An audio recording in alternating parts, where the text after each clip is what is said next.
ನಮಸ್ಕಾರ. ಜೈ ಕನ್ನಡಾಂಬೆ, ಜೈ ಭುವನೇಶ್ವರಿ. ಕರುನಾಡು ಯುವ ಪಡೆ ವೇದಿಕೆಯ ರಾಜ್ಯಾಧ್ಯಕ್ಷ ಕನ್ನಡಿಗ ಹಳ್ಳಿ ಅಂತೇಳಿ, ಕೆ ಎಂ ಹಳ್ಳಿ ಅಂತೇಳಿ. ಇವತ್ತು ವಿಶೇಷವಾಗಿ ಕೊಪ್ಪಳದಲ್ಲಿ ಇವತ್ತು ಬ್ಯಾಂಕ್ ಇರ್ಬೋದು, ಇನ್ನು ಇತರೆ ಬೋರ್ಡ್ಗಳು ಇಂಗ್ಲೀಷ್ ಮಾಧ್ಯಮದಲ್ಲಿ ಹಾಗೂ ಹಿಂದಿಯಲ್ಲಿ ಅತಿ ಹೆಚ್ಚಾಗಿ ಕಂಡುಬರ್ತದೆ ಕೊಪ್ಪಳ ನಗರದಲ್ಲಿ. ಆದರೆ ಇಲ್ಲಿ ನಮಗೆ ಕಾಣ್ತಾ ಇರೋದು, ಇವತ್ತು ಅಧಿಕಾರಿಗಳಿಗೆ ಕಣ್ಣು ಕಾಣಿಸ್ತಾ ಇಲ್ವಾ?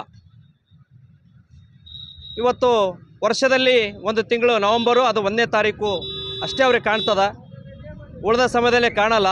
ಸರ್ಕಾರದ ಆದೇಶ 75% ಕನ್ನಡ ಬಳಸಬೇಕು ಎಂಬ ಆದೇಶ ಸರ್ಕಾರದ ಇದ್ದರೂ ಕೂಡ ಇಲ್ಲಿರುವಂಥ ಅಧಿಕಾರಿಗಳಿಗೆ ಕಣ್ಣು ಕಾಣ್ತಾ ಇಲ್ವಾ? ನಾವು ಧ್ವನಿ ಎತ್ತಿದರೆ ಮಾತ್ರ ಕನ್ನಡಿಗರು, ಕನ್ನಡ ಹೋರಾಟಗಾರರು ಅವರು ಧ್ವನಿ ಎತ್ತಿದರೆ ಮಾತ್ರ ಕಾಣುತ್ತಾ ಎಂಬ ಒಂದು ಪ್ರಶ್ನೆ ಕಾಡ್ತಾ ಇದೆ ಎಲ್ಲರಿಗೂ. ಯಾಕಪ್ಪ ಅಂದರೆ ಬಹುಮುಖ್ಯವಾಗಿ ಇಂಥ ಸಂಗತಿಗಳು ಕಂಡಾಗ ನಮ್ಮ ಕನ್ನಡಿಗರಿಗೆ ಇದರಿಂದ ಭಾಳ ನೋವಾಗುತ್ತೆ.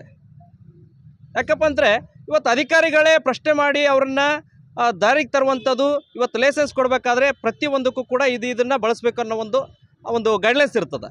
ಅವೆಲ್ಲ ಇದ್ದರೂ ಕೂಡ ಕಂಡರೂ ಕೂಡ ಇವತ್ತು ತೆರಿಗೆ ಕಟ್ಸ್ಕೊಳ್ತಾರೆ, ಎಲ್ಲ ಕಟ್ಸ್ಕೊಳ್ತಾರೆ. ಆದರೂ ಕೂಡ ಈ ರೀತಿ ಇದಕ್ಕೆ ಕನ್ನಡಿಗರ ಪರಿಸ್ಥಿತಿ ಏನು? ಬಳಸುವಂಥ ಕೆಲಸಕ್ಕೆ ಮುಂದಾಗಬೇಕು.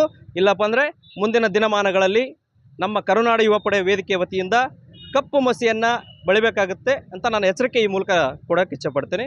ಧನ್ಯವಾದಗಳು.